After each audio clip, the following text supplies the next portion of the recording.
Ja. Ja, ganz herzlich willkommen zu diesem Weihnachtsgeschenk-Interview für die Pferdekonferenz. Das ist das letzte Interview, das zur Pferdekonferenz gehören wird, weil nachher, kann ich euch schon verraten, das neue Projekt heißt die Sonnenpferd-Connection. Und dazu werdet ihr dann Infos noch bekommen. Ja, und ich bin total glücklich. I'm very happy to have Elsa Sinclair here. Ich weiß nicht, ob alle sie schon kennen. Elsa Sinclair ist eine Pferdetrainerin aus Seattle. Und mir ist sie, also ich habe sie kennengelernt durch ihren Film, den sie gemacht hat über ihre Mustang-Stute. So, hi Elsa, I'm so happy to have you here. I just told the spectators that I saw your film with Mirna, you and Mirna. What's the name of the film? Taming Wild. Taming Wild, just Taming Wild. Okay, yes. That's your website also. Yes. Yeah. The film is Taming Wild, a girl and a Mustang. A girl and a Mustang. Okay. Yeah, and in our interview, I would really like to ask you some questions about how you came to this, it's not a method, to this life you're leading with horses. You call it the freedom-based training. Yes, and it wasn't a method when I started, but it has been more beneficial for so many people. And I never expected that. And it really has become a method of working with horses. Okay. So, but maybe you introduce yourself a little bit and tell us a little bit about your life and how you came to live and work with horses. My name is Elsa Sinclair, and I have been working with horses for most of my life. I am essentially a third-generation horse trainer. So my grandfather and my mother instilled in me all sorts of wonderful things about being with horses. I trained in lots of different ways and disciplines throughout my life.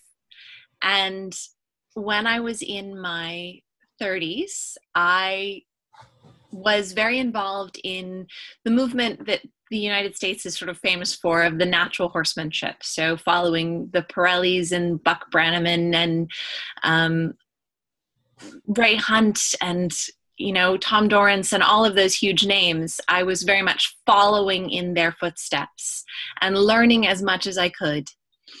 And during that time, a student asked me,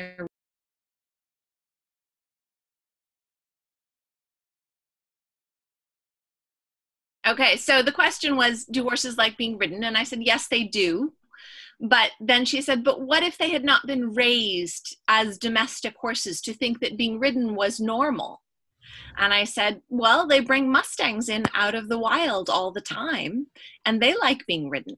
And she said, yes, but do you think they knew they had a choice? And at that moment, my whole life changed. Because I realized that nobody trains in a way that brings in the horse's choice. And there's certainly a lot of positive reinforcement trainers that use food as the motivator, but we still use food as such a high value thing. You question, is there really still free choice involved when there's such a high value reward? And so I wanted to set up a project where the horses got everything they needed for free. It was a wild horse that knew who she was, independent of human beings. She didn't need anything from me. And she would be in a space where she had all the friends she wanted, all the food she wanted, and I was never going to use a rope or a stick or a flag or any tool. And I was always going to place myself closer to the fence than she was. So she would never be trapped between me and the fencing. Mm-hmm. In that situation, is training possible? Mm-hmm. Could we develop a relationship where riding was one of the things we could enjoy together? And I honestly did not know if it was possible.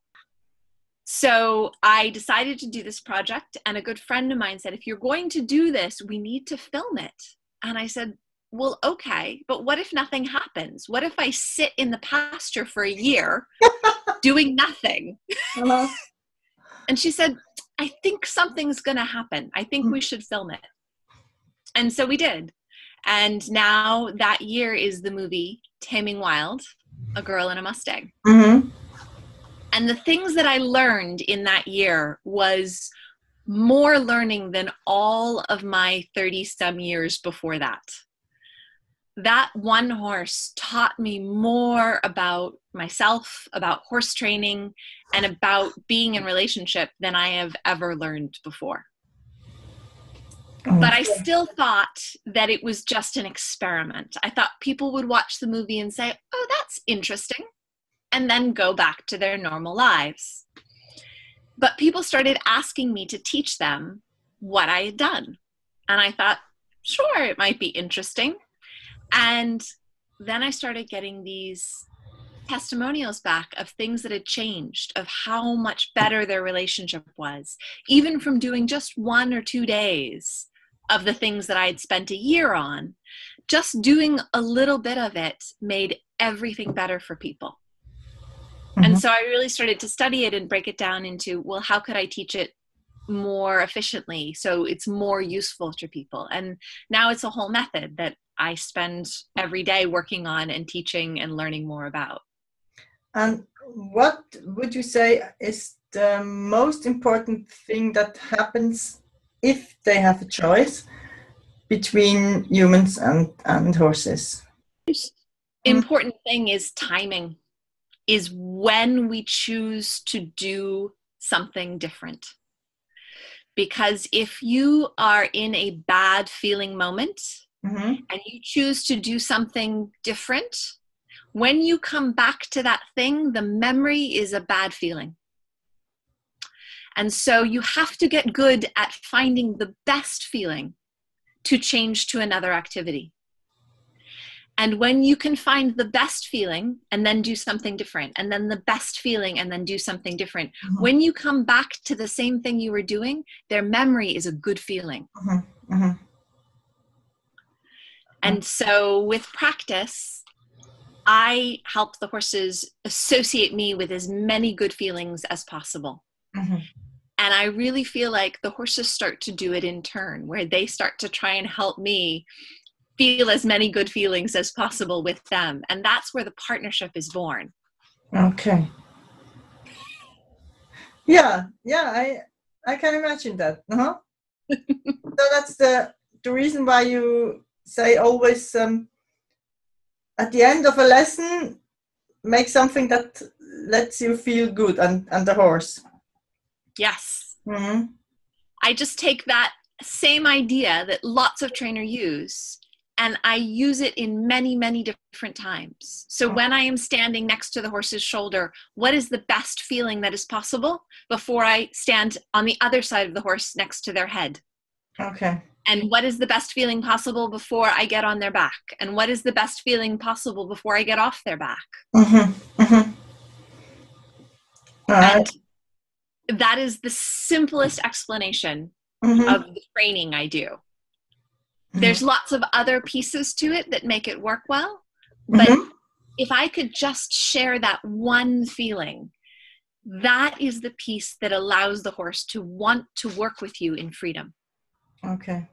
So when we show up as a human being, the horse says, I don't know what we're going to do today, but I do know that everything we do makes me feel better. So I want more of that. Okay, yeah, I understand. And do you, for me, I think sometimes that for me and the horse together, we both have possibilities we wouldn't have if we would stay with humans or the horse would stay just with the horses. Yes, when we mix societies and we put horses and humans together, our life becomes much more interesting for both the horse and the human. The trick is to make interesting be a good thing and not a bad thing. So would you like to explain us a little bit more of your timing and good feeling? Start my process with what I call a walking meditation, where I spend time with the horse around them, and they can do anything they would like to do. And my job is to decide the next best place to go that might cause a good feeling. And to remember as I do it, how many places they naturally enjoy and how many places are difficult or challenging. So for instance, Myrna's most challenging position is when I'm behind her and she cannot see me. And so in the beginning, I never stood still there. I only walked through that position. So if you walk through, the challenging feeling doesn't last very long. And the more times you walk through it, the more relaxed they get about it. And then eventually you can stop there for just one moment. But then you move before the feeling gets worse. And then it's 2 moments you can stay there. And then it's 3 moments, but you still want to move at the best feeling that is possible. And so in doing this, we build like a bank account of good feelings. So the horse thinks, when you're next to my shoulder, I feel good. And when you're next to my head, I feel good. And when you're in front of me, I feel good. And we do this at a large distance away, like the other side of the pasture. We do this at a medium distance. We do this at a close distance. And we do this actually touching the horse. There's a million different places you can be. And if you think of the value of causing a good feeling, or even just waiting for a good feeling to happen naturally, and then changing to the next spot. My dog. My little dog. Oops. The little dog wants to be part of the interview. Yes, quite new here. Hello. So we build this bank account of good feelings, and there's a million different ways we can build good feelings. Now, eventually, one of those places is going to be sitting on top of the horse. Okay? But the key is, as people, we want, when something feels good as a human being, we want more and more and more. And the problem with being human is we always want too much. And when we stay for too long and we wait for the horse to become uncomfortable and upset or fearful, and then we stop, then their memory is uncomfortable, upset, and fearful. And so I named the movie Taming Wild, not because we are taming a wild horse, but because we are taming the wild part of ourselves that wants too much. To be in a good relationship, we have to calm that down and want what will cause the best feeling. And we will go ahead and do a very small amount of things that are difficult, often. But we do such a small amount that it is very tolerable.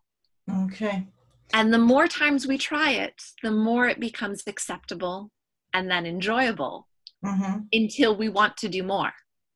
But the good feeling you were talking about, the good feeling is in you and also in the horse. So you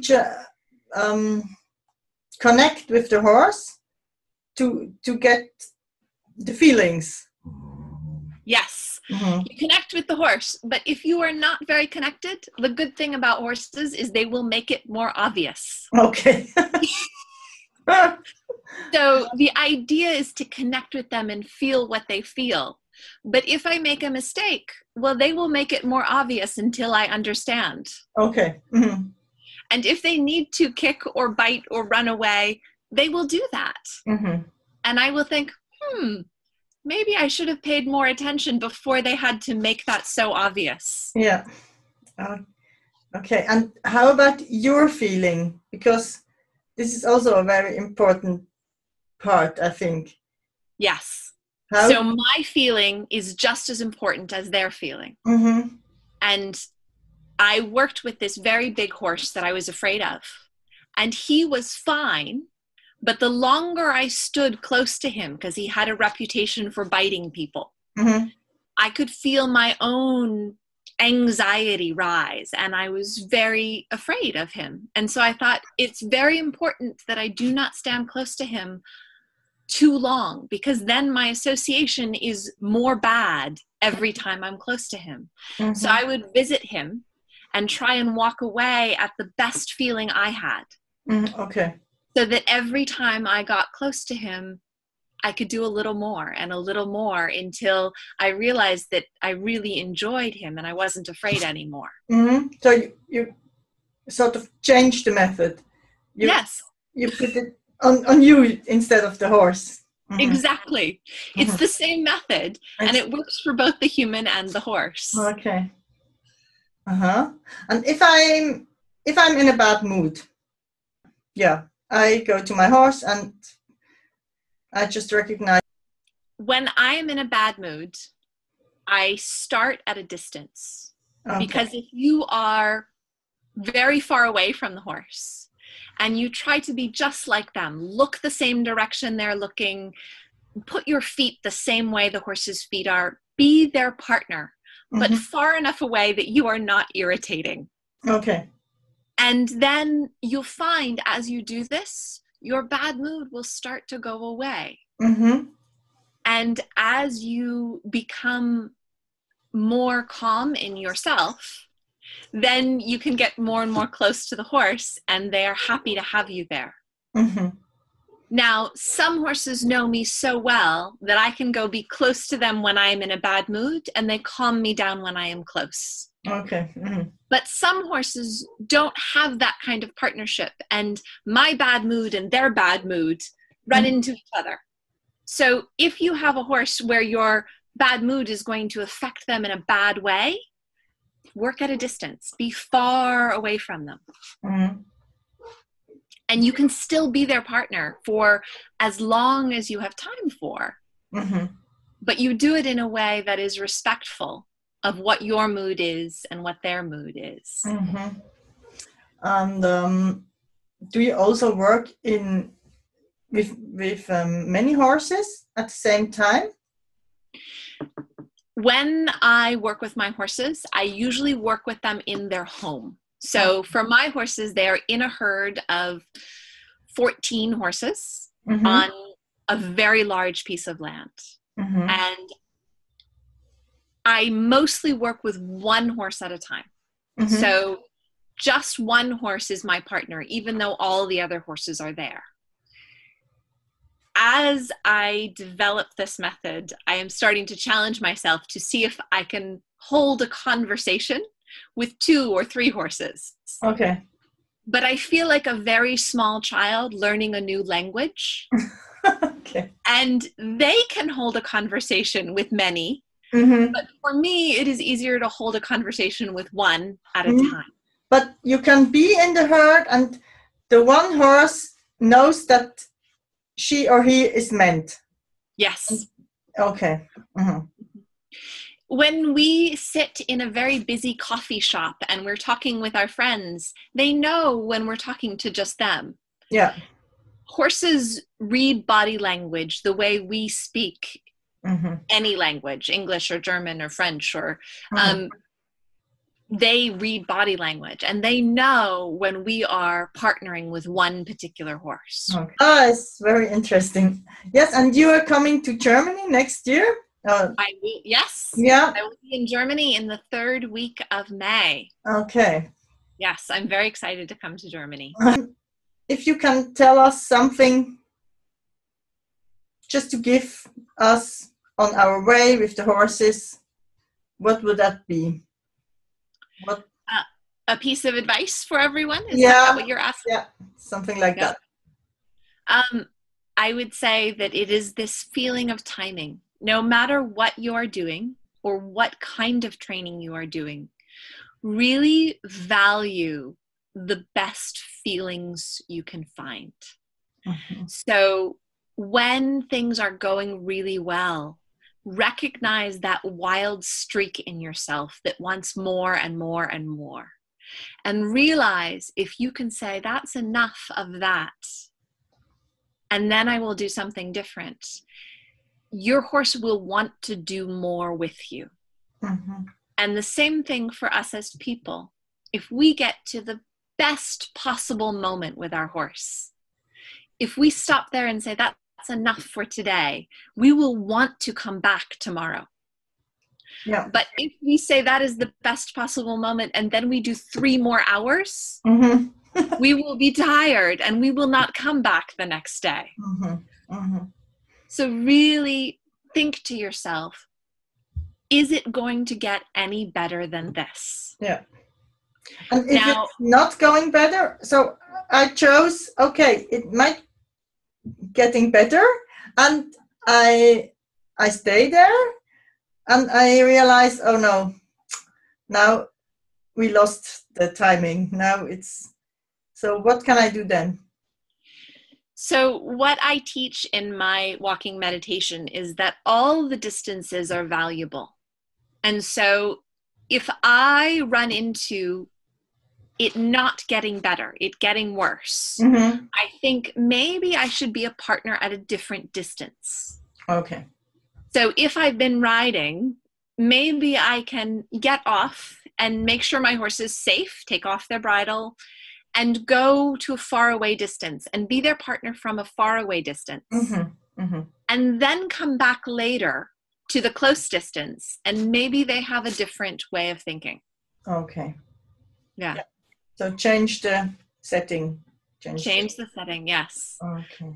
Mm-hmm. And most of the work I do has no bridle and no saddle, and I don't have to be careful of my tools, but I want to let everyone know that my method of working applies even if you are using tools, Mm-hmm. Mm-hmm. even if you still ride with a bridle. The idea behind getting the horse to enjoy your company still applies. So the idea behind the first Taming Wild movie was that I had to tame the wild streak in myself and really focus on what was best for the horse and best for me as a person together as a partnership. And if you take away all the tools, if your horse does not agree that it is the best thing for the partnership, they just walk away. And that was the very big learning experience I had, is that Myrna had the freedom to tell me, no, you're not making the right choices right now. I'm leaving. But people ask me, how many hours a day did you spend? And the answer is between 4 and 6 hours a day, 5 days a week for a year. Die ganze Nacht lang. Und ein neuer Tag brach an, auf unserem Weg zu meinem Haus. Wir setzten den Pferdeanhänger zurück an den Paddock. Wir öffneten die Tür und sie kamen so langsam heraus. Einfach die Welt um sie herum aufnehmen, mit dieser Art Offenheit, wie als wären sie bereit für das, was immer auch als nächstes kommen möge. Ich stand auf dem Hügel mit all meinen Freunden, die gekommen waren, um sie zu sehen, und meiner Mutter und meiner Tochter. Wir hatten diese 2 großartigen Pferde, und ich stellte fest, sie hatten keinen Namen. Im Gespräch kam der Name Myrna zur Sprache. Das bedeutet Frieden oder Geliebte, abhängig davon, ob man den russischen oder den keltischen Ursprung betrachtet. Und das war's. Das war perfekt. Frieden war die Sache, die ich in dieser Beziehung als Ziel hatte, mit diesem neuen Pferd. Und so bekam die Stute, die ich wählte, den Namen Myrna. Und die Stute, die von meinem Freund John ausgewählt wurde, die nannte er Kleopatra. Cleo und Myrna, da waren sie, bereit fürs Leben, was auch immer als nächstes geschah. Myrna und ich entwickelten diese beginnende elementare Unterhaltung, bei der ich sie anschauen würde, bis sie mich ansah. Und dann sähe ich mich um und würde die Sicherheit der Umgebung prüfen. Ich würde sie direkt ansehen, was ein wenig raubtierartig ist. Es ist eine Art Druck. Es fühlt sich nicht toll an für ein Pferd, das starrende Gefühl zu haben. Der Moment, bei dem wir den Druck wegnehmen, ist der Zeitpunkt, wenn sie sich mehr anstrengt, mit mir zu interagieren, um mein Partner zu sein, um Teil meiner Herde zu sein. Also wenn sie mich ansehen würde, dann würde ich mich umsehen und würde die Umgebung auf Gefahr hin überprüfen. Denn wenn einer von uns auf Sicherheit aufpassen kann und einer von uns den anderen beobachten kann, dann sind wir zusammen in einer Herde. Wir arbeiten zusammen. Und das Erstaunliche ist, es funktionierte wunderbar. Es hat wirklich nicht lange gedauert, bis ich in der Tat sehr, sehr nah bei Myrna war. Myrna und ich mussten diese Beziehung aus dem Nichts heraus starten. Wir hatten noch keine gemeinsame Sprache. Wir hatten noch kein gemeinsames Verständnis.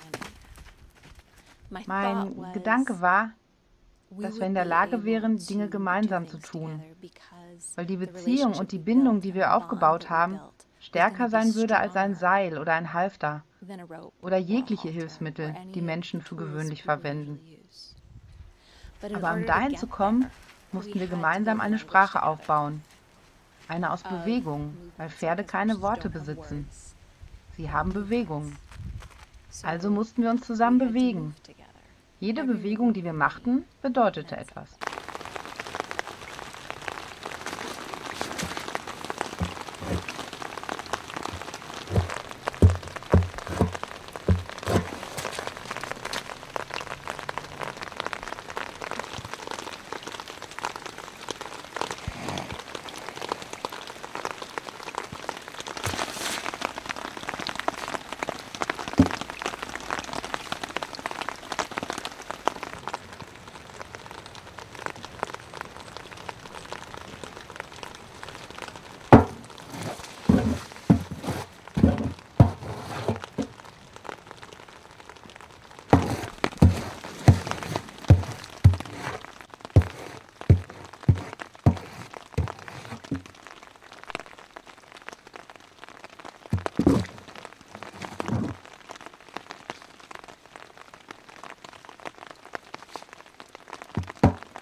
Also gingen wir raus und gingen spazieren. Wir machten einen kleinen Spaziergang um die kreisförmige Zufahrt und raus in Richtung des Teiches. Und selbst wenn sie abgelenkt war, war ich in der Lage, eine Hand auf ihre Brust zu legen und sie einen Schritt zurückzubewegen. Und das war genug, um uns wieder gemeinsam zu verbinden. Und dann können wir kurz halten und einen Moment still sein. Und dann können wir etwas anderes erkunden gehen. 3 Monate in diesem Prozess mit Myrna schaute ich nach den verschiedenen Zeichen, ob sie bereit sein könnte für mich zum Reiten. Ich bin neben ihr auf und ab gesprungen, ich habe ein klein wenig an ihr gehangen und alles fühlte sich an, als ob das für sie sehr angenehm war. Und ich dachte, vielleicht jetzt? Ist das erstaunlich? In 3 Monaten, 3 Monate. Und sie ist bereit?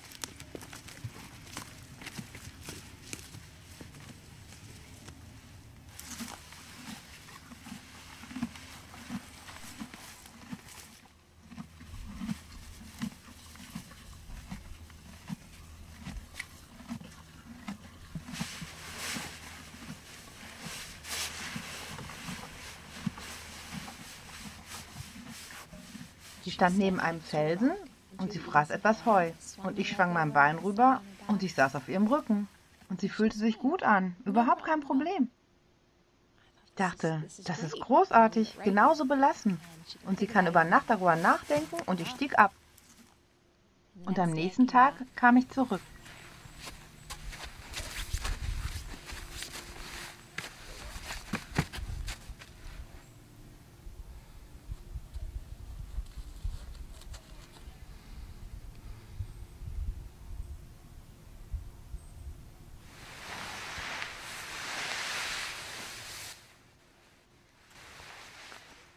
und ich kam dazu, ein Bein rüber zu schwingen und sie bewegte sich gerade so außer Reichweite. Gerade weit genug weg, wo ich nicht aufsteigen konnte. Ziemlich klar, mich verstehen zu lassen, dass das nichts war, was sie wollte.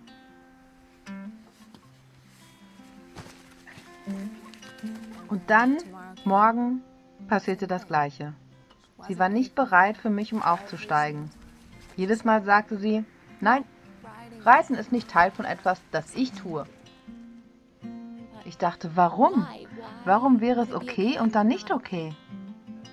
Ich dachte über den Fakt nach, dass sie etwas Heu fraß, als ich aufstieg. Vielleicht wusste sie nicht wirklich, was passieren würde, und sie war zu abgelenkt, um mir zu sagen, wie sie sich fühlte. Und Tag für Tag für Tag ging ich da raus und wir führten dieselbe Unterhaltung. Ich würde versuchen, ein Bein rüber zu schwingen und sie würde sehr deutlich machen, die Antwort ist nein. Ich dachte, vielleicht ist das so. Vielleicht verbringe ich den Rest meines Jahres damit, fast zu reiten.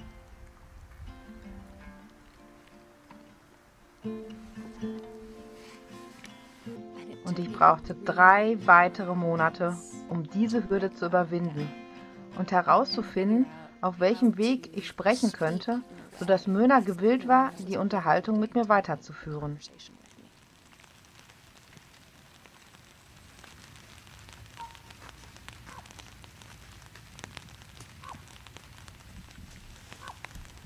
Und eines Tages erkannte ich, dass sie eine lange Zeit brauchte, bevor sie einen tiefen Atemzug nehmen würde. Und ich dachte, das ist es, worauf ich warten muss. Und so machten wir eine Routine daraus, bei der jedes Mal, wenn ich hoch über ihr stand, wir dort warten würden, so lange wie sie brauchte, um einen tiefen Atemzug zu nehmen. Und dann, wenn sie diesen tiefen Atemzug nahm, war es wirklich wichtig, dass ich dann total still war, um sie für den tiefen Atemzug zu belohnen und um sich besser zu fühlen, mit mir hoch oben zu sein. Und wir mussten das wieder und wieder und wieder tun, bis sie begann, mich hoch über ihr zu verknüpfen mit dem Nehmen eines tiefen Atemzuges und dem Entspannen.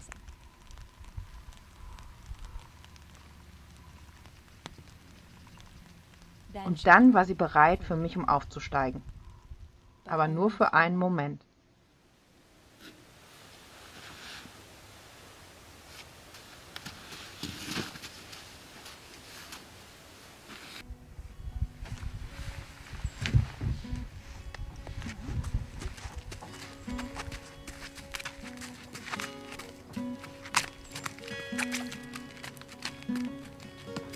Das erste Mal, dass Möna und ich zusammen ritten, nicht nur auf ihrem Rücken sitzen, sondern dass wir uns wirklich zusammen bewegten, das gab mir dieses Gefühl von Ehrfurcht, dass sie mich das mit ihr tun ließ, dass ich diesen Moment hatte und mit Möna ritt.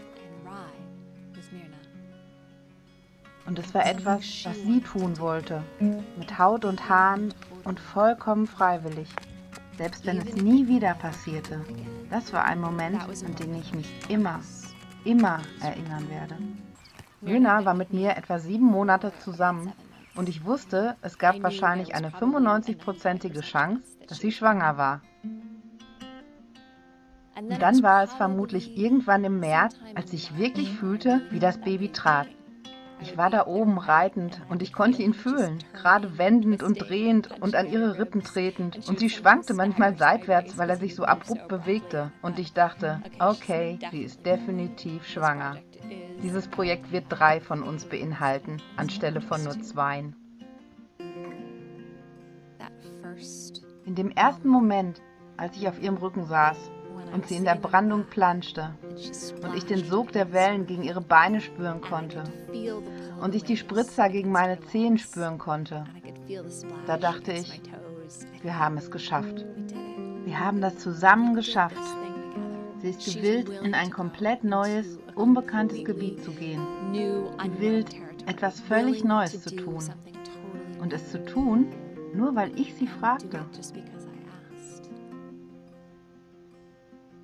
Ich denke, dieser Weg, Pferde zu trainieren, führt wirklich zu einer tiefsinnigeren Ebene an Verbindung. And that is too much time for most people. So we end up adapting the ideas into something that people can use in a shorter time frame. But I want to experience that for myself. What does it look like if we take these ideas of freedom and we put it into a more normal situation? Now, the other question that people ask me is, what do you do if you have a horse that does not trust people, that has had bad experiences, that has bad memories? With Myrna, everything was new and fresh and good. Yeah. Mm-hmm. What do you do with a horse that does not have that fresh and good perspective? Mm-hmm. So my friend Andrea and I are going to rescue 2 horses that have been discarded as not worth anything. These are horses that would be sent to slaughter. And we are going to start with these horses who have no good reason to trust people.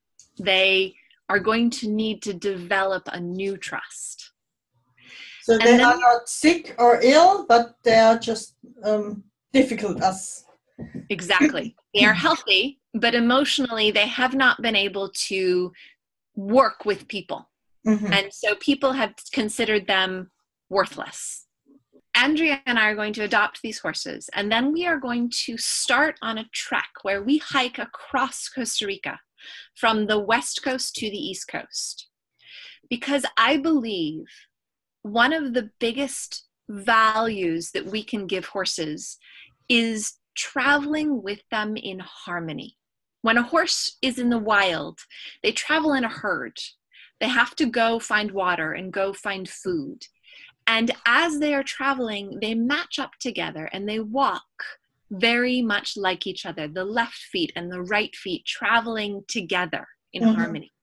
And I think that is the tool they use to bond. Okay. And so we are going to take this trip where we travel from one side of the country to the other to put this theory to the test. Can we use this natural bonding mechanism with the horse to teach them to trust us? Mm-hmm.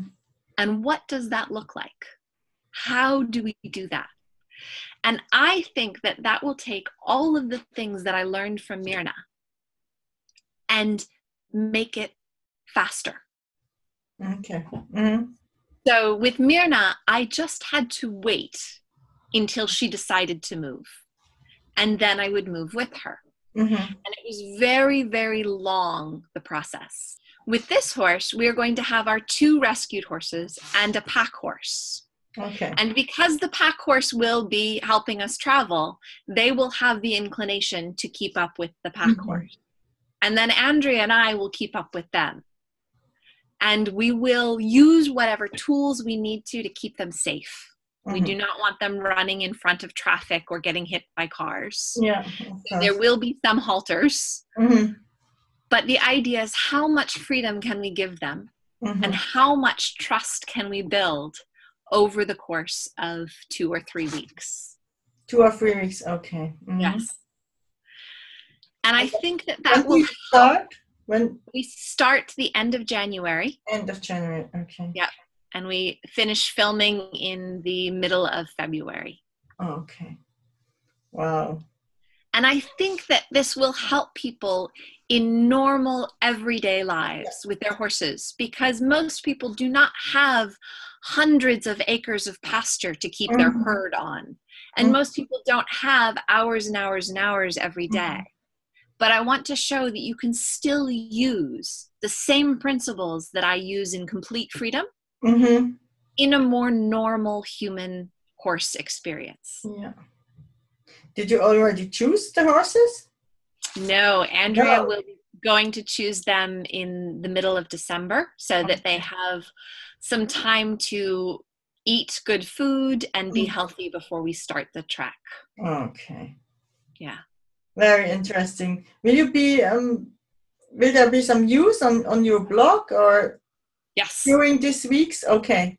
Yes, I will keep everybody posted on the progress. Okay. So this second movie is all about the freedom-based training ideas in real life. Okay. And certainly most people are not going to travel across a country, but I think they will be able to use pieces of what I learned in their own life. So great. So I'm really looking forward to it. Me too. I also have a difficult horse now, and I think that there'll be lots of good ideas that come. It's going to help you with your difficult horse and many, many people around the world, because we want the best relationship we can have. Yeah. It's just how. How do we do that? Yeah, how can you get it? And we need to work as a larger horse community to help each other. We can all help each other. Yeah, that's also my opinion. So that's it's not just one horse, and we have to work for all. It is a community, and the more we use our community, the more healthy everybody becomes. Yeah. Oh, great. Wonderful. I'm so glad that I could be part of it. Yeah, okay. Yes. So thank you, Elsa. Yes, thank you. Ja, das war's also mein Interview mit Elsa. Mein Weihnachtsgeschenk für dich. Etwas verspätet. Wie du vielleicht hörst, ich bin ziemlich krank, war ziemlich krank. Genau, am Schluss war ich fast etwas verdutzt, als Elsa auf die Community angesprochen hat. Denn genau das ist ja auch meine Idee und genau das ist auch mein nächstes Projekt, das aus der Pferdekonferenz entstanden ist. Es heißt die Sonnenpferd-Community und es geht darum, dass wir, die uns für das Wohl des Pferdes einsetzen, denen das wichtig ist, die gerne für ihr Pferd das Beste möchten, dass wir uns zusammenfinden. Ich habe das in eine Form jetzt gepackt, wo man einfach Mitglied werden kann, entweder für einen Monat oder für ein halbes Jahr oder für ein Jahr. Und ich werde jeden Monat ein Thema mit einem Experten zusammen vertieft aufbereiten, also tiefer als in der Pferdekonferenz. Und es wird dazu ein Arbeitshandbuch geben jeweils und es wird auch zweimal Live-Frage-Antwort-Stunden geben. Also wenn du mit diesem Thema dich auseinandersetzen möchtest, also die ersten Themen werden sein Darmgesundheit, es wird gehen um Führung im Alltag, es wird gehen um ein Mutmachtraining für das Pferd, es wird gehen um Hufe, es wird gehen um Gestik und Mimik besser erkennen lernen. Oh, das 5. Genau, es wird gehen um die Gangartschritt. Und wenn du dich mit einem dieser Themen wirklich vertieft auseinandersetzen möchtest, dann erhältst du dort eine wirklich direkte Ansprache. Du kannst mit den Experten direkt sprechen, mit mir natürlich auch. Und so möchte ich diese Gemeinschaft immer stärker werden lassen.